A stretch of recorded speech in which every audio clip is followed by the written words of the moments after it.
A simp is a man who is overly sympathetic towards women in the hopes these women will reciprocate his romantic feelings for him. Simps are at best awkward guys in need of guidance, and at worst, manipulative creeps who portray themselves as nice guys until women don't give them what they want. Being a simp is not a good thing. But in today's episode, I'm going to focus on the other extreme. Men who overreact and label any act of kindness or appreciation towards women as the markers of a simp or a feminist. This kind of attitude isn't just bad for women, it's bad for men. It turns them into terminally online parodies of what a man should really be. But while I do have you briefly online, if you could hit the subscribe button and like this video, I would appreciate it because I know you genuinely like this channel and you aren't just simping for the Council of Trent. In order to talk about this, though, it'll be helpful to look at pill ideology, something I discussed in a previous episode with Jordan Cooper. Some online men talk about the blue pill, the red pill, and the black pill. The pills refer to the 1999 classic film The Matrix, where the blue pill allows you to live in a pleasant artificial reality, and the red pill allows you to wake up and see the grim reality of how the world really works. When it comes to men and women, the blue pill often refers to so-called simps, or at least to naive guys who think that if they are just nice, the women they desire will be romantically attracted to them. However, in many cases, a man becomes a simp when he uses nice gestures as a sort of emotional blackmail in order to guilt a woman into liking him. And women are rightly repelled by this desperate attitude. Men who take the red pill say niceness won't cut it. You need to use a combination of muscles, money, and manipulation to get desirable women to like you.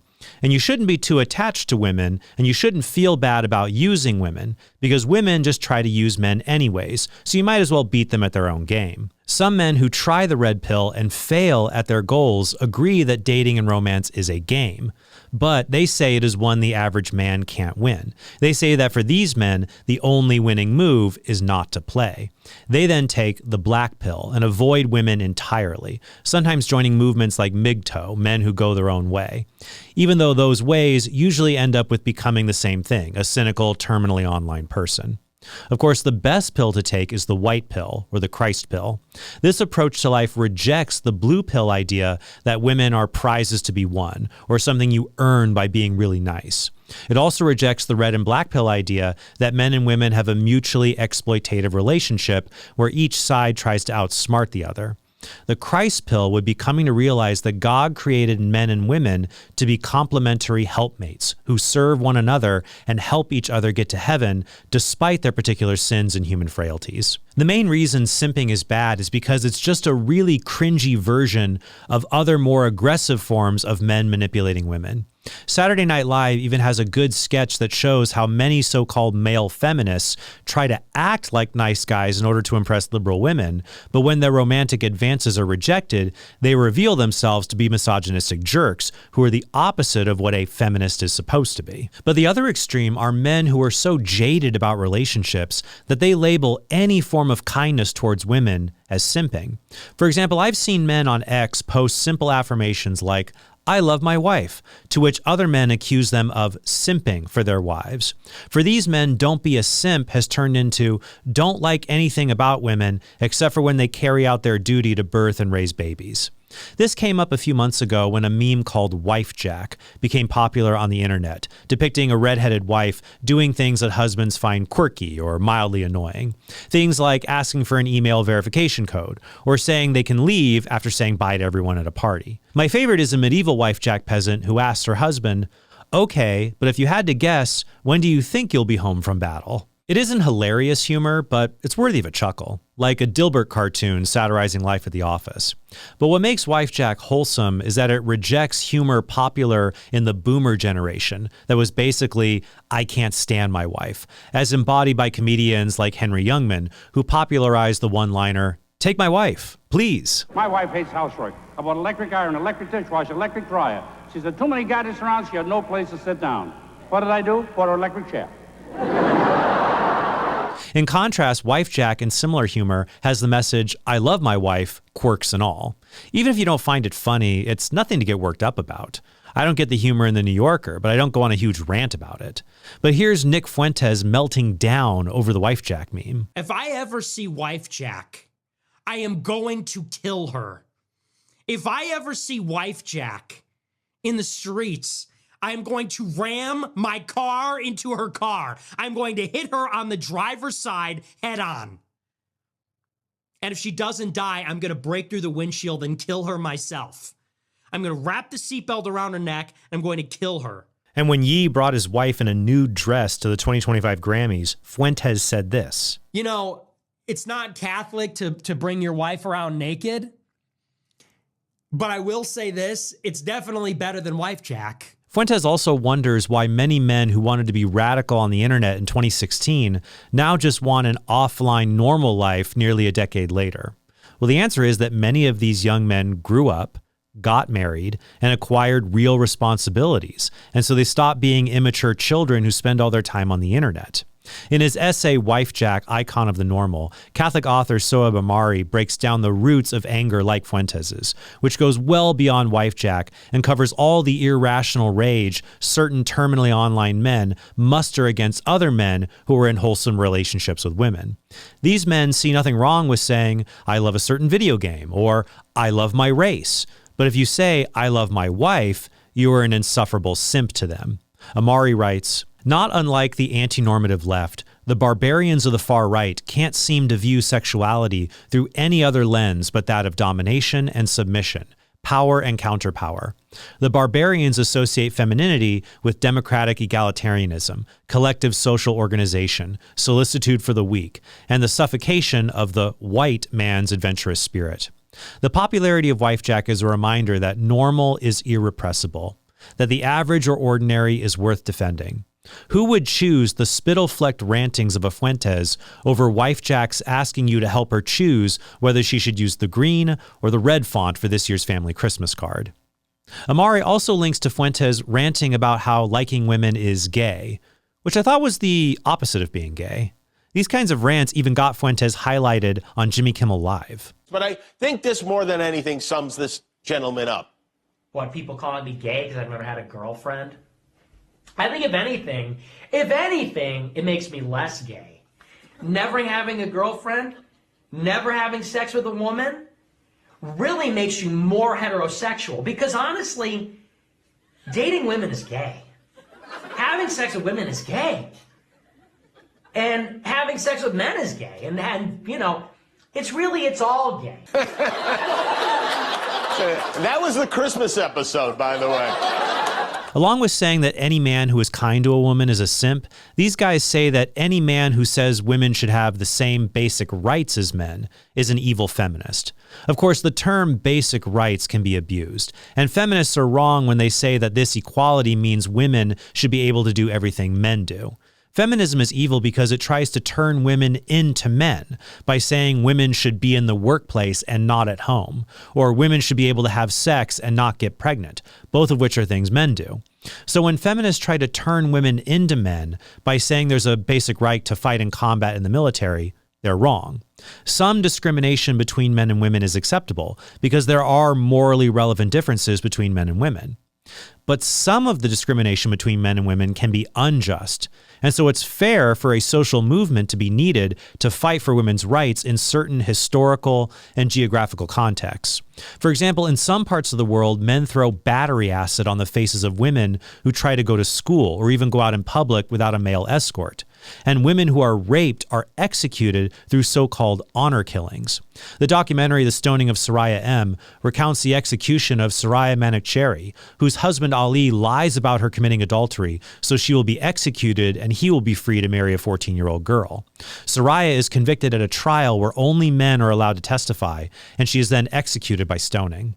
As recently as 2024, the Taliban reaffirmed their commitment to stoning adulterers, even though the punishment is carried out almost exclusively towards women rather than men who commit adultery. And in 2025, an Indian high court ruled that a 40-year-old man was not responsible for the death of his wife, who he sodomized so violently her anus became perforated. That's because under Indian law, it is impossible for a husband to rape his wife. Now, some people will blame these injustices solely on Islam or the Taliban or non-Christian societies, rather than on women being denied basic rights. And it's true, Christian societies have rescued women from abuses, like being burnt alive on a husband's funeral pyre, known in India as sati. foot binding in China that keeps women's feet abnormally small and injured, as well as female infanticide and abortion. But historically, Christian societies have not always treated women with the dignity they deserve, just as Christian societies haven't always treated black people with the dignity they deserve, when those societies allowed injustices like slavery and segregation to remain legal for long periods of time. When it comes to legal violence against women, St. Thomas Aquinas said a husband could correct his wife with words and blows. In 1864, a North Carolina court ruled in the State versus Jesse Black that a husband could violently bang his wife's head into the ground, leaving her sore for months afterwards, as long as he didn't cause her permanent damage. The court said, "The law will not invade the domestic forum or go behind the curtain." In fact, it wasn't until 1993 that marital rape became a crime in all 50 U.S. states. In early U.S. history, women and blacks weren't allowed to serve on juries, which denied them the right to a trial with a jury of one's peers. Even after the Civil War, blacks could be imprisoned simply because white businesses wouldn't hire them, and women could be imprisoned in insane asylums just because their husbands didn't want them around anymore. Records from places like the Trans-Allegheny Asylum in West Virginia indicate that women could be involuntarily committed because of imaginary female trouble or uterine derangement. Doctors believed that excitability or reading novels could cause women to go insane and require them being committed. In 1892, Charlotte Perkins Gilman published a story called The Yellow Wallpaper that describes a wife whose husband confines her to the attic in order to help her recover from so-called temporary nervous depression after the birth of her child. The story describes her descent into madness as she has nothing better to do than stare at the peeling yellow wallpaper, and she begins to think there is a woman trapped within its patterns trying, like her, to escape. The story was based on Gilman's real-life experience of being confined to extreme bed rest and not even being allowed to read, write, or paint. Gilman sought the help of Mary Putnam Jacoby, one of the first female doctors, to argue that this treatment was both inhumane and ineffective. In 1928, Christine Collins' son disappeared, and the Los Angeles police tried to convince her another boy was actually her son. When Collins told them she could prove that boy was not her son through dental records, the LAPD captain J.J. Jones had her imprisoned at a psychiatric ward for being an inconvenience, as depicted in the 2008 film Changeling. Mrs. Collins, you still insist that the boy out there is not your son? Yes, I do. Please don't struggle. What? You'll only hurt No. yourself. What are you doing? You can't do this. No. You are to convey the prisoner to the Los Angeles County General Hospital psychopathic ward. Finally, in the 1950s and 60s, the majority of lobotomies were performed on women to cure them of their allegedly severe female pathologies. Now, I don't like the term feminist because it's a toxic label that carries with it a lot of evil baggage, like abortion, contraception, and making women think that they have to be like men in order to succeed in life. It's similar to how I don't like the phrase Black Lives Matter because of the evils associated with the BLM movement, even though I agree Black lives certainly do matter. But I do think that it is wrong to treat someone as being less than human because they're of a different race or a different sex. Although Pope St. John Paul II did think that the term feminism could be rehabilitated, and he wrote the following in his encyclical, The Gospel of Life. In transforming culture so that it supports life, women occupy a place in thought and action which is unique and decisive. It depends on them to promote a new feminism, which rejects the temptation of imitating models of male domination in order to acknowledge and affirm the true genius of women in every aspect of the life of society and overcome all discrimination, violence, and exploitation. Feminist rhetoric, even among some first-wave feminists, did promote evils, but social reformers aren't perfect role models. Martin Luther King Jr. was a plagiarist, an adulterer, a heretic, and a socialist. But he was right that black people should have basic civil rights and not be forced to sit at the back of the bus or at the inferior lunch counter. Likewise, feminists are often heretical, degenerate communists who want to destroy the family, something I've covered in previous episodes. But they had a point when they fought for women to have the right to not be, for example, legally beaten and raped by their husbands, or the right to not be arbitrarily imprisoned in an asylum. Marie Scheer once defined feminism as the radical belief that women are people. So to bring this full circle, blue, red, and black-pilled men don't treat women as persons or people. Simps and the blue-pilled treat women as precious resources to cowardly acquire. Red and black-pilled men treat women as morally inferior to men and only useful when they are exploited or insulted. But the manosphere treats women like how radical feminists treat men. They lump them together under ugly stereotypes and then blame all their problems on them. You'd be a lot happier in life if you just treated women like people. That just means recognizing there are good and evil women, just as there are good and evil men. Dating and romance for both sexes means being prudent, so you don't end up being stuck with an evil narcissist in your relationship, be she a woman or he a man. But it also means that both women and men need to be realistic in the expectations they have for a future spouse, and not hold out for someone who only meets an impossible checklist. This is especially true for women, because as they get older, the pool of suitable men to marry grows smaller, whereas the pool of younger women who also want to marry those men grows larger. Treating women like people also means you recognize that women have gifts men lack, and vice versa. Feminists are dumb when they refuse to recognize that men are better than women at some things. For example, here are women who think that it's false to say men are generally physically stronger than women. Hey, excuse me? Hello. Do you think men are stronger than women? No, I don't think so. I mean, like, they're physically built different. So do you think men are physically stronger than women? No, not necessarily. I think women can be way stronger than men. Do you think people would agree with that? Yes, I do. Who's one to say what gender, depends, who's stronger? It doesn't matter what gender you are. It matters who you are. Our next question is, can you name whatever comes to mind things that men are naturally better at than women? And what comes to your mind if I say, what would you say men are better at than women? I don't know. Can you name whatever comes to mind things men are naturally better at than women?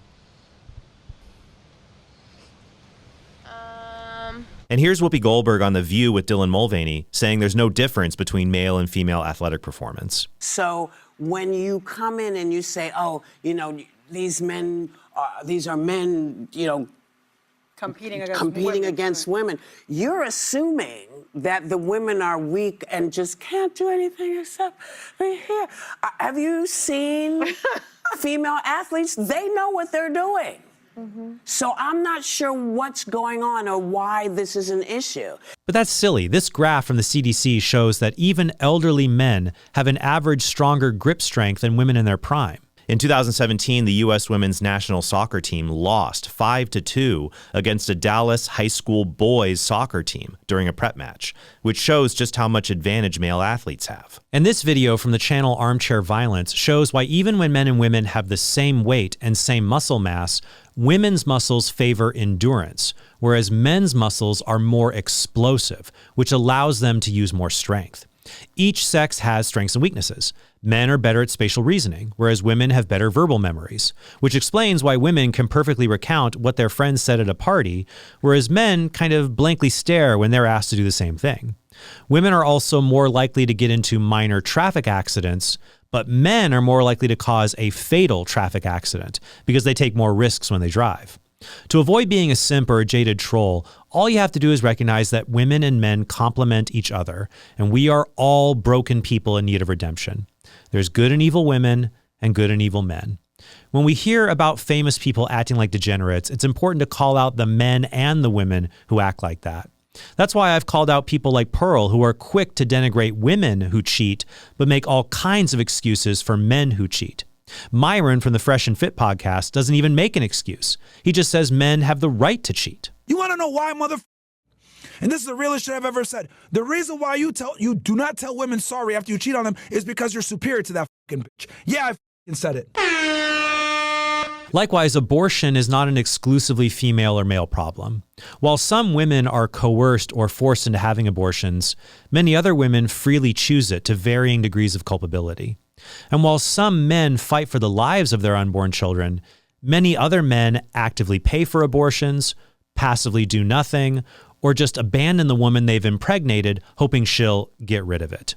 In these cases, we should just treat men and women equally and not say one is morally inferior to the other. And if you are a man who wants to be in a happy marriage, find a woman who understands this fact about human nature and wants to grow in virtue for herself and help you do the same. If you want a woman who offers a lot of positive virtues and values in marriage, become a man who offers the same thing. Even if you don't get married, if you become that kind of man, you'll just be happy and content in life, which ironically makes you very attractive to women who are seeking marriage. And finally, don't take advice about women or dating or marriage from trolls on the internet who are not married and just complain about women. There are Catholic men in successful marriages, as well as Protestant men I consider solid role models who give sound advice and are not hopeless simps. These men would rightly ridicule feminist ideas like chore charts that reward husbands with sex and beer when they take out the trash. Instead, these men offer their wives mature, confident leadership that manifests itself as humble acts of service done out of genuine love. If they ended up marrying the kinds of women you would want to marry, and they didn't give up their manhood in the process, then why not listen to their advice? Thank you guys so much for watching, and I hope you have a very blessed day.